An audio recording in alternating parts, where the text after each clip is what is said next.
All right, click the link to join the channel here over on Subscribe. Thanks to those who have become members. So it's the beginning of the year, and the entertainment industry is still kind of having a wake up call. They actually lost half a trillion dollars, trillion with a T, not billion. They lost $540 billion, half a trillion dollars in 2022. You go, oh, it's the Wu flu, it's Wu flu. They're gonna be bouncing back. Yeah, they are. Oddly enough, they're not bouncing back in terms of actual physical people seeing the movie. They're bouncing back in terms of they're just raising money for. It's like doing a they're raising money per ticket. Even when we take inflation into account, it's like what the comic book industry was doing by selling more covers instead of just firing the woke SJW writers and telling better stories. So the profit is still okay, but you're selling to fewer and fewer people. It's like, well, what does that do to the industry, like for future generations? Oh, it decimates it. It's like there aren't.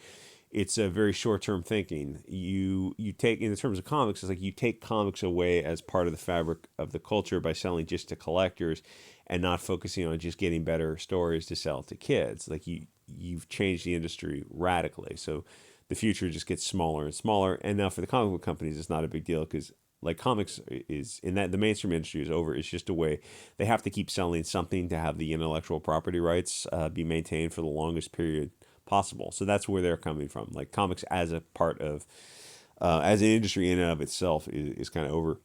But the movie thing is also interesting because by focusing on raising ticket prices with bizarro new type of features and getting fewer and fewer people in the movie, there's a cultural phenomenon that kind of started in the 80s when, back in my day we had like half a dozen channels or something. And I didn't live out in the boonies either, but that was just back in the day. TV wasn't a priority.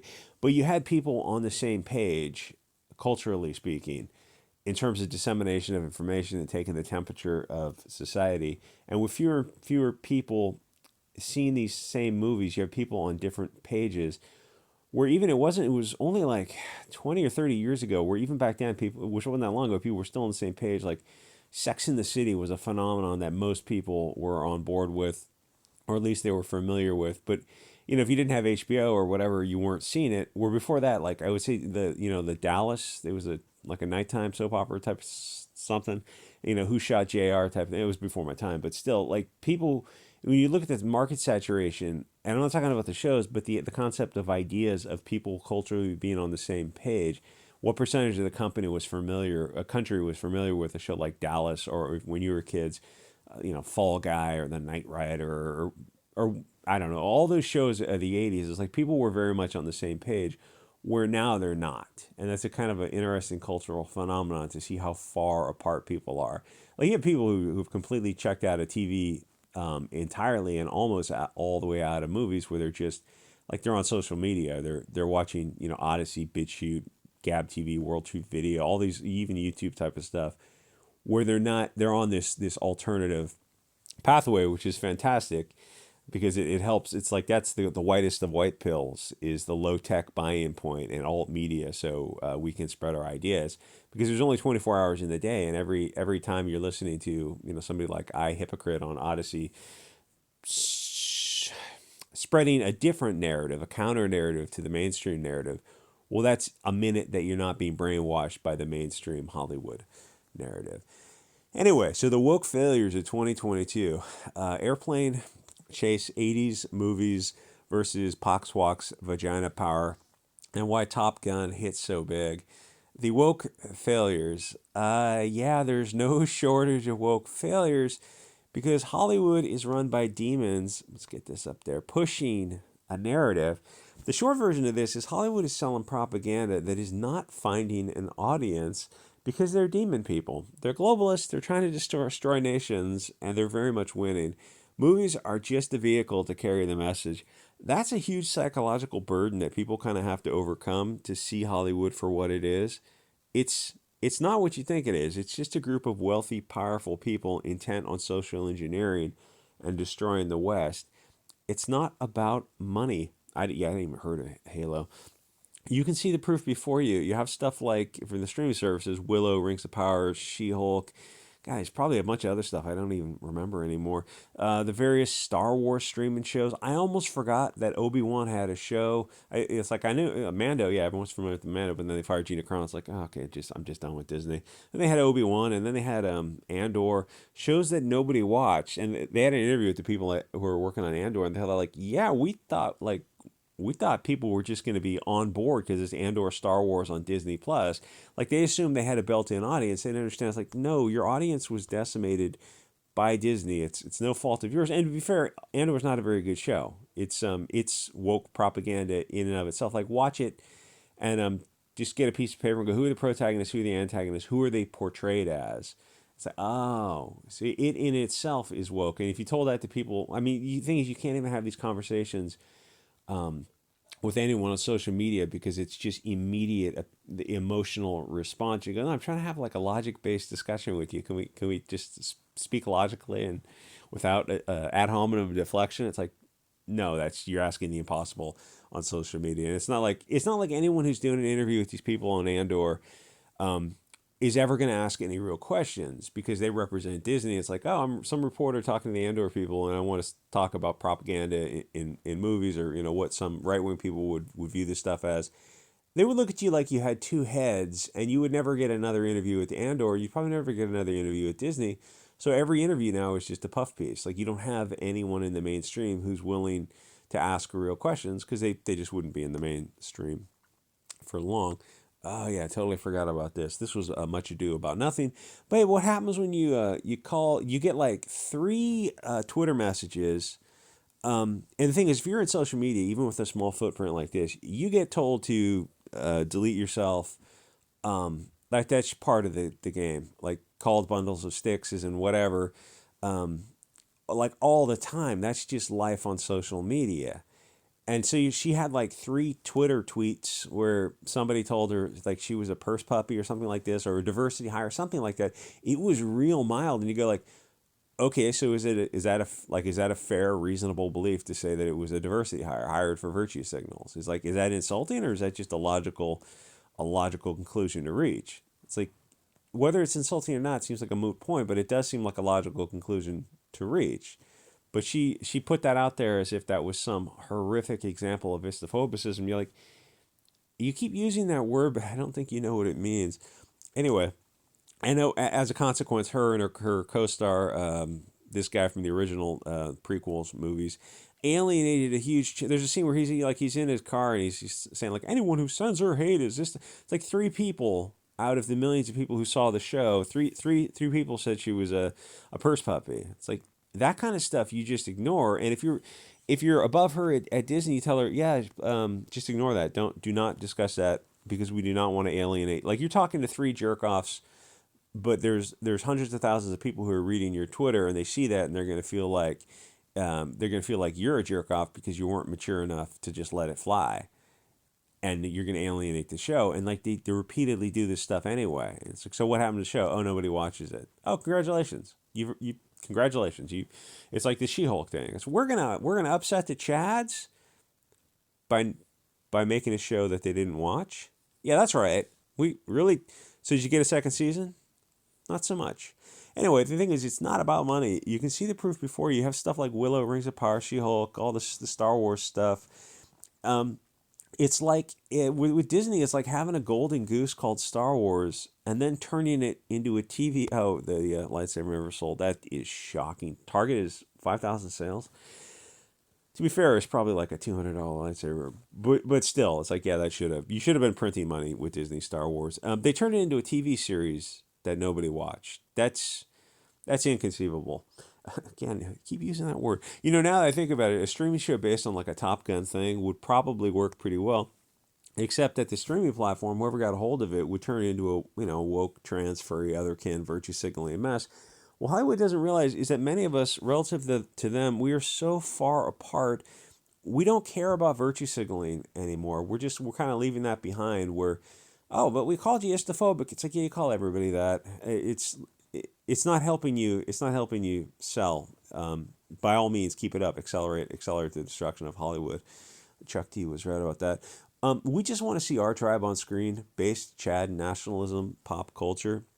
which you're probably not going to see in the mainstream, which is an example of why it's lost a $500 billion. The thing is, we're, as much as I can say on YouTube, we're way, way beyond politically correct, because it's been kind of beaten into us that, like, yeah, if you just can't play their game. You have to have in-group preferences and advocate for your tribe when all these other groups are advocating to see themselves on screen. So you have to go, oh, well, we want to see ourselves on. You can't say that. That's Istophobic. Yeah, but we're saying it anyway because, I mean, you people are clearly saying, oh, we want to see all these individual tribalisms and belief systems and identities and ideologies on screen. So us too. Us too. We want to see ourselves on screen. In fact, we prefer to see ourselves on screen. Can we get that? And they look at you, again, like you have two heads. Like, because you're saying something they've never heard before. It's like, we're just saying what you're saying. If it's acceptable for you to say it, then it's acceptable for us to say it. And we have to normalize that as much as possible. Lucas is probably looking at all this and wondering what Disney's game plan is. Why would you buy something for $4 billion, incorporate that it into your theme park? They had if you look at the theme park setting, you're like, that's a really cool set. You got a spaceship in there, and then you have the walls set up to look like it's not. It looks like Tatooine, but I don't think it is because when they sold like for the $4 billion, I don't think they sold all the rights. They sold some of the rights, and so there's specific or something like just bizarre rules. Like I would assume for $4 billion you would have just bought it lock, stock, and barrel, but they didn't. So the theme park looks cool, but then you look at the movies, you're like, oh, it just takes the wind out of the sails. Then they diversify it to the point where it's just United Colors of Bennington, virtue signaling, purse puppy collection of crap that nobody wants. This movie, bros, I watched a little bit. This guy is unwatchable. He's unwatchable. Everyone else in the movie is at least, it's like there's with this guy there's this visceral reaction of just hatred. Where everyone else, you don't want to make like you don't even want to jokingly say you want to see a piano dropped on somebody, like from a cartoon, because YouTube says that's advocating violence or something. You get a strike on your channel. So I won't even jokingly say that, but there's just something about him. He comes across as very whiny and unlikable. He's a sidekick character, but he's also he's not, you don't portray him as the, in a positive light. Like, he's the whiny character everyone looks at and rolls their eyes at, where you have like a main character. It's like, can you make a gay comedy in 2022 that sells? Yeah, for sure. But it's like, you got to dial it back a little bit. You just can't have certain things in there if you want to get the straight audience, because it's like, they're not gay. It doesn't connect with them. Anyway, so you just hate you talk about that kind of Star Wars crap, and they go, you just hate pox walks, whatever. The thing is, it's not Star Wars. Star Wars is a universe that has already been created. If you make it look like Los Angeles, then there's no willing suspension of disbelief anymore. So what you're saying is, it's not just me saying this. The stuff doesn't sell. It's just globalist virtue signaling. People are slowly becoming cognizant of all this kind of stuff. There are a bunch of other examples, and the theme is all the same. You replace this guy, the look of blind terror in his face. You ask him what a woman is. He realizes, like, yes, listen, turn the cameras off. We all know what a woman is, of course, but you have a public media footprint. You want to sell books to woke publishers. Like, to even ask the question it's kind of I'm glad Matt Walsh was doing these kind of questions, but it's like, and I'm glad that they at least did the interview. And this woman did this interview. She talks about a crying chicken. Does a chicken cry? It's like, dear God, how do you get a degree? You're saying whatever university you got your PhD from is worthless. And you look at them and go like, oh, you people are just terrified. Yeah, this is the face of someone who wants to continue to sell books. He wants to be the next Jordan Peterson. He wants to maintain his status. So you ask him what a woman is. He's like, what do you mean? Like an adult human female? That's what a woman is? And suddenly, for saying that, he's a wrong thinker. That's where we are now. The thing is, there are a bunch of these kind of examples, and the theme is all the same. You replace the original people in the show with non-original people, and, oh God, Meghan and Harry. That went over like a Led Zeppelin. You replace the original people in the show with non-original people, and we simply ask them, why don't you guys just create something new? Why are you taking stories already created and subverting and corrupting them to push this globalist agenda? And again, you're never going to have anyone ask these very obvious, honest questions. I would love to do these interviews, but like I would be the Matt Walsh of these interviews, where you get one interview with these people and they realize, yeah, you're just going to be blacklisted. So there's no point in even putting them in that bad position. because they want to keep their jobs also, because obviously that's their goal, and because they legitimately can't create, because as I have said, good stories are nationalist, tribal based, but woke stories are this Marxist fantasy land where globalism works perfectly. It's this communist utopia, just like Marx, Lenin, Engels, Levi predicted, except that people hate globalism because humans aren't fungible cogs in this Bolshevik machine, and because of that, they have interests adverse to each other. Oh, that's a little bit of wrong think detected thing. We'll take your credit card away, and you won't be able to live in this modern digital utopia.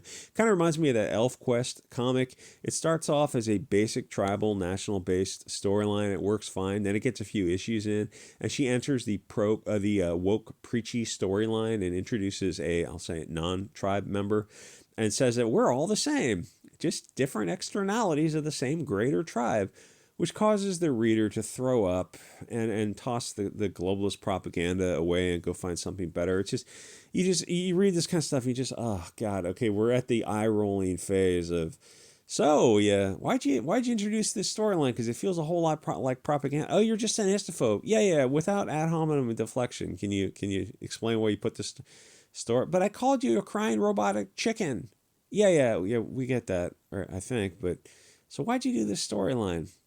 I don't know what a woman is because I'll get fired if I say it's an adult human female. So this kind of stuff was pretty common, where the comics or TV shows would get to the preachy bit, and everyone would have just rolled their eyes and laughed at the commies in Hollywood. But they should have thrown the TVs away, because propaganda is generational. They keep watching or reading the comics. It's all brainwashing. The adults would laugh, but the kids were being brainwashed. I mean, it's not magic. Myself, I hit the late teens, and I started to see that it was a narrative. And nowadays, I mean, back in those days, we had right-wing talk radio, which was way more based than anything on the radio today. And nowadays, with Telegram, Twitter, and Gab, we can red pill kids very quickly. Memes really are magic, which is why the left hates them. They themselves can't meme because they had bad. Oh, let me just skip right over that. Right over that Whoopi Goldberg thing. I'm not touching that with a 10-foot pole. The left wing hates memes because they themselves cannot meme because they have bad ideas that cannot be expressed simply, which is why they have to. And oh God, what was that? Addams Family TV show with that girl who's. She said something about these two countries in the Middle East. I looked at that article like, can I do a video on that? And I thought, I can't because the comment section. I just it just can't. They just can't. Some of you are mods. I don't think you know it, but you see 3 dots next to a comment, and if something glows from orbit, you can delete it.